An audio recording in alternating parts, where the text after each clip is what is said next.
Maybe you can relate to this. You've got that appointment. You did the marketing, maybe even use Prostacular's free online marketing plan template to help generate qualified leads for your company. And now you've got the meeting. So the meeting starts and you've prepared your list of questions so that you can pull out lots of good information and you're starting to uncover a gold mine. Your prospect is talking about data backup, talking about antivirus, and all the other types of IT services you may be able to help with. So you're feeling pretty good about the meeting, you go back to your office and you prepare a proposal. Then you send your proposal to your prospect and then you wait. No response. And you wait a little bit more. Radio silence. Finally, they send back a short reply. I've shared your proposal with my boss. He hasn't had time to look at it yet. I'm not sure when we're ready to move on it. Check back with us in about 6 months. Oh, what happened here? That meeting went so well, and unfortunately now they're not ready to move on it. Well, chances are there are 2 questions that you might not have asked. These questions are geared to figure out, are you talking to the right people, all the decision makers in that company, and do they have a budget for your services? So the first question to ask is, what is the decision process in your company for using services like ours?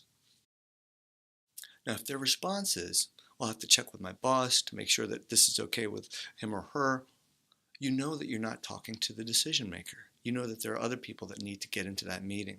So one thing you can do is ask a question like this ahead of time, before that initial sales meeting.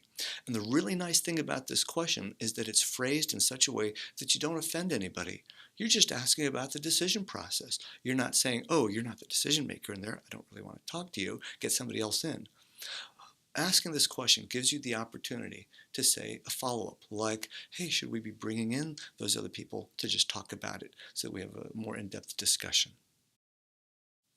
Question 2, do you have a budget in mind? This is an important question to ask because it'll help frame a reference of whether they would be able to afford your services or not. You might get a common response like, well, no, we don't have a fixed budget in mind. We're just exploring our options at this point. And that's okay. At least you know they have a budget. Watch out for words like, well, we haven't really done this before, so we don't know what this type of service costs, so we're exploring our options. That's a whole different type of response because it could be a red flag that they don't have the budget for your services. So ask a follow-up question like this. Well, I realize you may not have a budget in mind for this, but if you did have a budget, would it be $5,000, $25,000, or $50,000? It's important to create expectations here because if you anchor a low price point as well as a high price point, they understand that there's a range. Now I'm just throwing out some numbers here, but create these anchor points so that when they start responding to you, you can look for visual cues as well as verbal cues on what might be a good price point for them. If they say, whoa, $5,000 is way out of our price range, you know if that's your lowest end, that they can't afford your services. On the other hand, you might hear something like, well, $50,000 is a little bit on the high end. We were thinking maybe something in the $30,000 range.